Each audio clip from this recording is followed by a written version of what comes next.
All right, welcome to another edition of Scouting for Points. My name is Jack. I'm joined once again by Matt and Ryan. Today, we're going to be opening some sticker packs. That's probably the highlight of the show.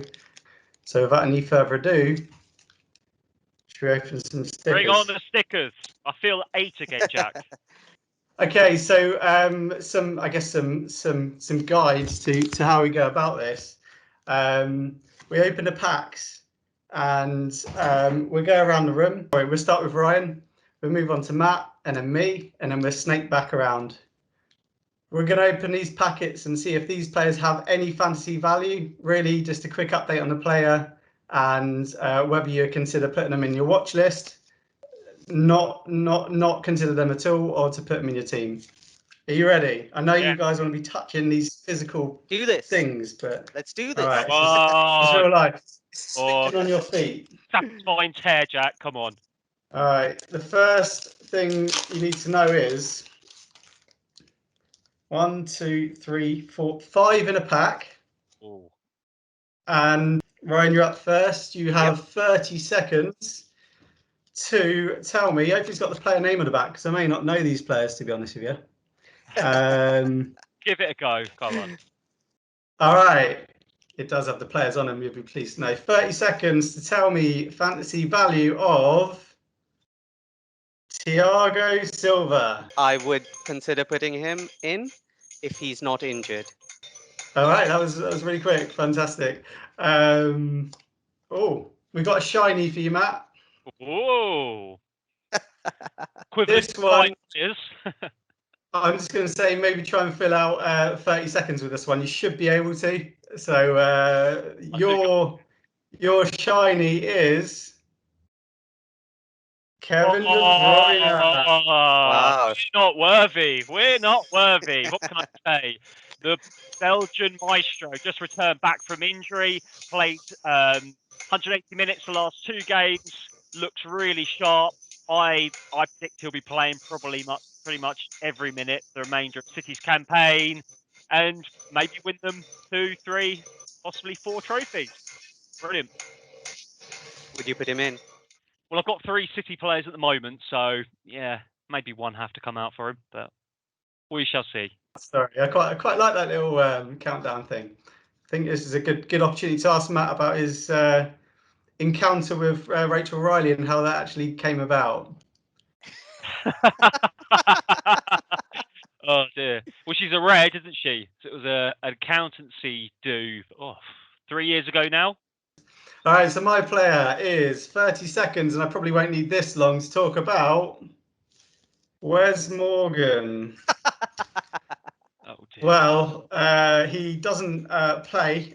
He's won more than Harry Kane, though. He's got a league title under his belt. I think there's a few players like Wes Morgan that won't be in the sticker packs next season.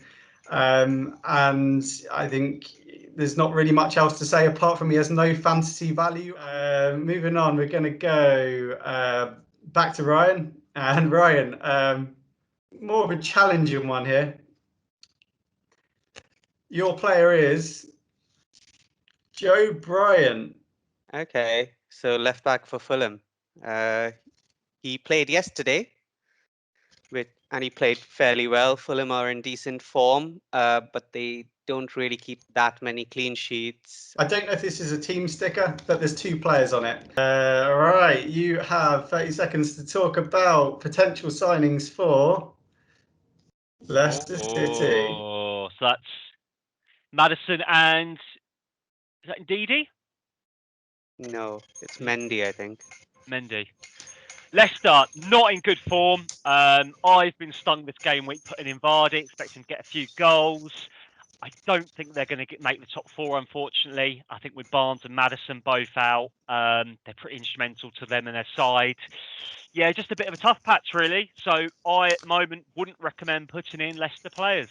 Over to me, and I have hopefully less than 30 seconds to talk about the fantasy value of Andy Carroll. Wow. Andy Carroll, it might be inflating his ego if I called him a super sub. He's a sub for Newcastle. Actually, he's going to get. I don't know if he's.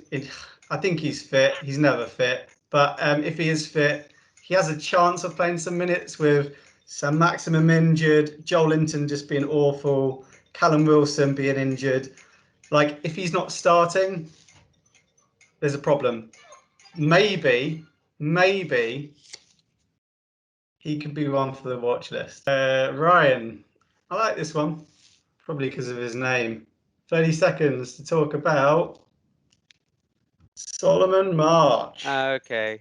Yeah, I mean, Brighton are playing well, but he would not really be someone I would look to put into my team, even though I think he does take the odd corner. But I think Pascal Gross is back in the squad, and I think he trumps March for set pieces. So if I was putting in a Brighton player, it would be someone like Gross. Matt, you have a West Ham player called Aaron Cresswell. He's had a good season. I think he's got quite high selection amongst managers as well. Obviously dangerous with free kicks, takes, I think the corners as well. Likes to get forward. Yeah, he's been one of the standout players for West Ham, and definitely one of the reasons why they are in the top four at the moment. Would I consider putting him? Definitely. All right, moving on to me again, and I've got Trezeguet. He's one probably not for the watch list. You're probably going to be looking at other players in that team. Ryan? All right, go on. You have the last sticker. You've got 30 seconds to talk about Timothy Castagna. Okay, the Leicester fullback. I would put him in potentially because he is quite attacking, and at the start of the season, I think he actually chipped in with a couple of goals and assists. But he had an injury spell, and now Pereira is back at right back, so he's been playing at left back instead of Justin, who's injured. So if you want a starter, he's worth considering, but he's quite expensive. All right, moving on. Matt, not the section I've been looking forward to be honest. Looking at our teams from last week, but do you wanna show us the unfortunate happenings of last week and looking forward? Definitely. So we're just going to recap then a little bit about game week 26. Obviously, we gave our recommendations on players that we believe you should consider for your teams. Jack, you were the standout star for recommendations, I must say, and me and Ryan both joked and laughed about your suggestion of putting in Gareth Bale. Obviously, he was the top performer of game week 26 with 21 points. So well done, Jack. And I think people are clearly listening to you because I think just shy of 70,000 managers have already put him in for game week 27. Myself and Ryan, obviously not such good recommendations with Edison and Gundogan, so let's move on from there. All right, well let's recap then of our points from the week. Sorry, Jack, we'll start with you. You've had a bit of a mare, mate, I must say. Especially starting Maddison, Grealish, and Rodriguez, all three not playing a minute of their double game week. Any thoughts? I was gonna say any regrets, but clearly would be a few. It was always a gamble when you had Grealish and Maddison at 50% at the start of the game week. I thought that even if they just play their second game, they've got a good chance of getting some points out of it. The fact that Hammers didn't play as well sort of compiled the issues that I've got in my team. Yeah. And what about your use of your triple captain? Yeah, it's a good question. I'm okay with it. I think it's always tricky to use. It's always nice to use it on a double game week, but it's just good that he didn't get 4 points, making 12 points. He's got double that. One to forget, Jack, but let's move on. Obviously, you are still top out of the three of us, so yeah, well done. So then next up, we're looking at my team. I had a relatively okay week. Son bailed me out, really, I must say, with the triple captain points. Really disappointed by the results from midweek. Considering I put in Mane, Vardy, and also Silva this week. Then we've got Ryan.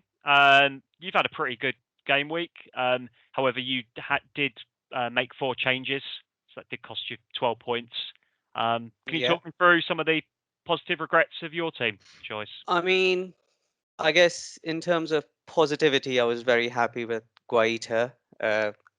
He was the only reason I actually activated the bench boost. I didn't actually expect Rudiger to keep 2 clean sheets in the 2 games, which he did, so that's a positive. But actually, I activated the bench boost for Guaita, who I specifically put in for this week because I thought Manu were looking a bit off form, and that actually turned out to be the case. Disappointments, obviously, I would have liked Gueye to still be fit and play the second game, which he didn't. So lost out on some points there. Lost out on points for Dunk's goal that was ruled out, I would say incorrectly. And also like Diana had a goal chalked off. But generally, I think I was disappointed with the strikers. And then I think to kind of add insult to injury to all of us, if we look to the second picture with the obviously we mentioned the king of the game week, clearly Bale, but it's been a week of defenders, there's no question. I mean, I will say I was very surprised that Mahrez started both games, and I actually looked back at his history, and he's played the last 4 games, like 90 minutes in all the games. He's in great form though, and Pep's really talking him up as well. Kind of, if I'm being honest, he's a bit undroppable at the minute. So yes, moving on then to game week 27. We'll start with you, Jack. I'm just going to sort of mention the fact that at the moment 200,000 managers have put in Lingard moving into the game week, which is not surprising. I mean, he's got 3 goals, 2 assists, and 3 bonuses in the last 5. My pick for the week is Willock. Like, Newcastle are, I wouldn't say they're in trouble, but they have injuries and they're 3 points off the drop zone.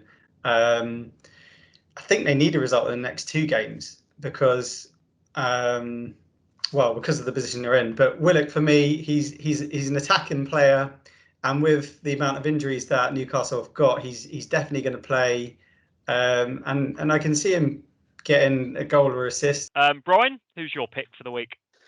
So, I mean, if you're thinking near term, I would definitely say you need to consider De Bruyne.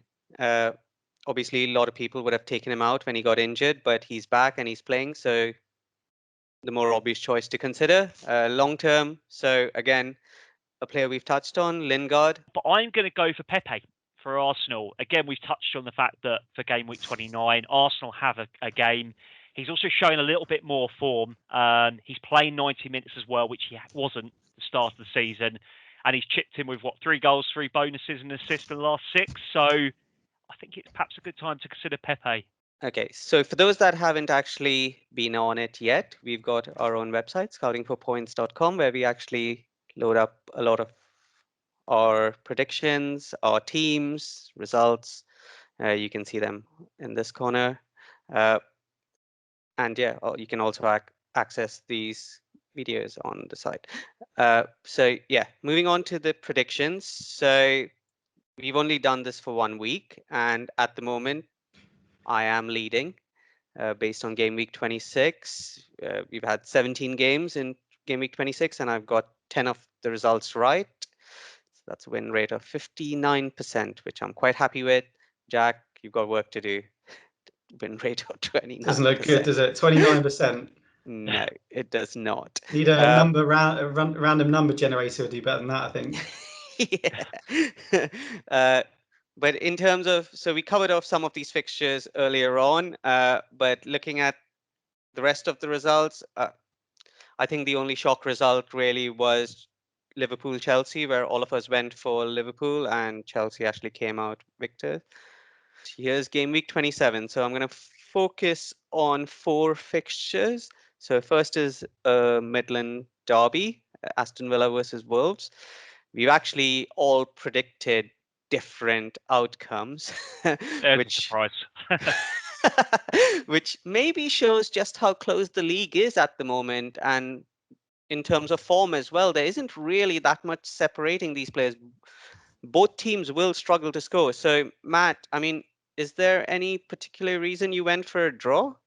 I just, like you say, I don't see goals. I mean, I don't think Grealish will be back for Villa. Might be proven wrong. Watkins obviously is always a threat. But yeah, I think Villa are going to struggle. The next one is West Brom against Newcastle. Obviously, a big fixture at the bottom of the table. And the good news for either side is that none of us think that it's going to end as a draw. So, Jack, why have you gone for Newcastle? Both teams need to win. A draw is no good for either of these teams, right? And I think even if it's 0-0 in the 94th minute, they'll probably have their goalkeeper coming up for corners. I think Newcastle have more quality. Then probably the biggest game of the weekend, Man City versus Man U. No one's gone for Man U. Matt, you've gone for a draw. Do you not think City have the firepower and form to beat United? I just think it will carry on the Man United form of this season against the traditional top six.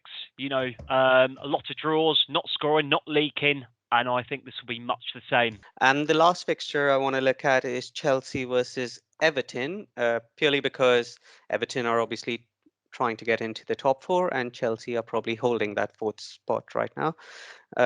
So, Jack, you've gone for Chelsea. Do you not see the threat of Richarlison and Dominic Calvert-Lewin? I think, you know, it's going to be a 1-0 to Chelsea. Matt, you've gone for a draw. Or running theme with me this fixture week. I just see another tight game, if I'm being honest. Cool.